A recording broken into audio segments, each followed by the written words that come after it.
Felly, Rebolis llwyd ar hyn o bryd ar y sgrin. Ni'n gweld Llanfilo Miracles Lady iddo Wayne a Sharon Lloyd. A mi oedd hi'n bencampwr y stoc ifanc yma heddi hefyd. Felly, penboeth Banbw. Dyma'r chnogaeth Philip a Jordan Powell.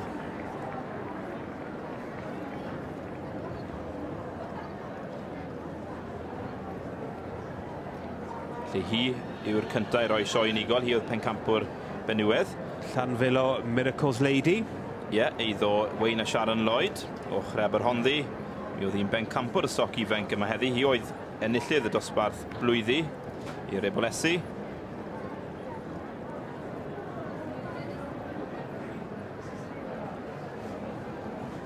A'r diwethaf, ond nid y lleia o bell ffordd wrth gwrs, Colin Tibby gyda Fron Goch bachgen bach, Angela Brwmhol yw'r perchenog a'r bridiwr wedyn, Ann Jones o Gwer Aberystwyth, a'r tad wrth gwrs wedi ennill yma yn y gorffennol Fron Goch Cardi.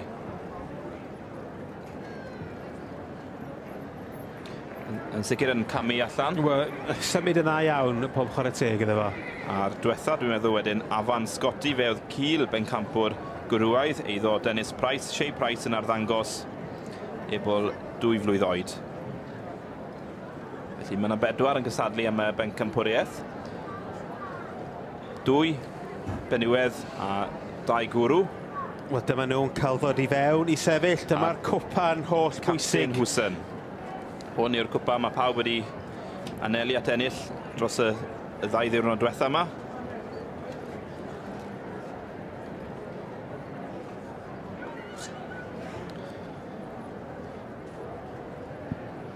Felly cafodd y cwpa yma i roi yn gyntaf nôl yn 1955 yn sioe Hwlffordd. A Captain Hwsen oedd ysgrifennydd y sioe frenhinol a Cymdeithas y Merlod a'r Cobiau Cymreig o 1927 i 1948. Mi roedd y 2 gymdeithas 50-1 i brynu'r cwpa yma. Felly pwy fydd yn mynd â cwpan Hwsen? Cwpan cof am Hwsen wrth gwrs.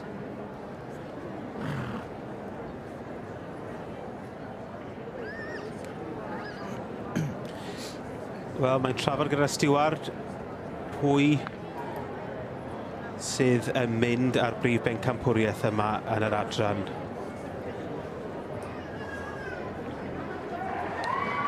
Wel, y gaseg sydd yn mynd â hi.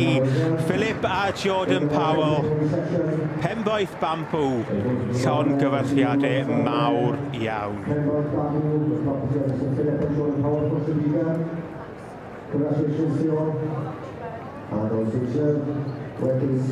Heb yn cofio wrth gwrs Cyd bencampwr, Fron Goch bachgen bach, iddo Angela Brwmhol, Colin Tibby yn arddangos wrth gwrs.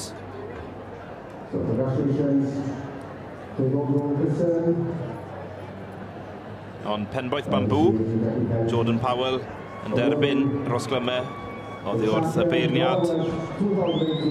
Betty French, Brydfa Forlan. Ac yn debyg iawn i'r hyn mae Betty'n cadw adre. Bendant, ydych chi'n gweld y swclog mae Betty wedi gwneud arbennig o dda'n gwerthu. Ydych chi'n gweld delwedd nhw yn y gaseg yma. Mae hynny'n hollol wir. A'n rhyfedd iawn, dwi ond wedi sylwi, ond does gan Betty'r un geffyl llwyd. Mae'n ffafrio'r lliwiau, ond wrth gwrs ddim wedi ffafrio'r lliwiau yn gyfan gwbl. Ni wedi gweld rhai llwyd yn dod i'r brig yn ogystal. Dyma ni'r Captain Hwsen, cwpan cof am Captain Hwsen yn cael ei gyflwyno i penboeth Banbw. Felly Francis a Sally Goggin o Ferthyr pagodd yr gaseg yma. Da iawn, Jordan, ac dwi'n siŵr fydd yna rhyw dathlu heno. Felly caseg 12 oed, y tad llwyna'n tip-top a'r fam Bryn Llywelyn Blodwen. Dwi'n meddwl bod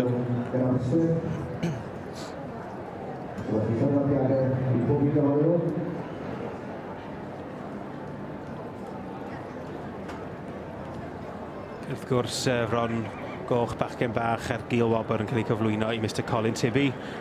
Dwi'n siŵr fydd y berchenog Angela Brwmhol yma yn gwylio'n rhywle. Wel, braf i gweld Ange'n cael y gil bencampwriaeth. Mae'n fenyw hyfryd tu hwnt.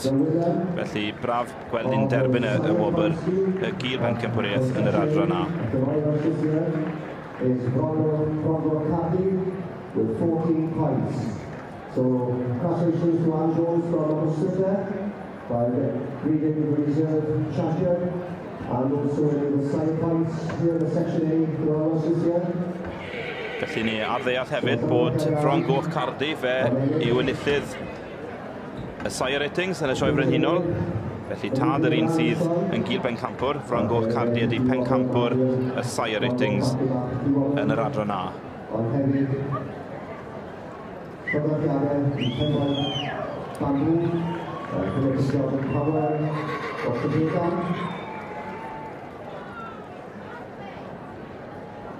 And so we have the results of the last Youngstock class in the section B. So this was the three... Pencampwr y Merlod Mynydd Cymreig yn 2018. Penboeth Bambw. Da bechnogaeth Philip a Jordan Powell o Tredeger. The property of Mrs. Pat Burney. So huge congratulations to you on being awarded the first prize in this class. The second prize was...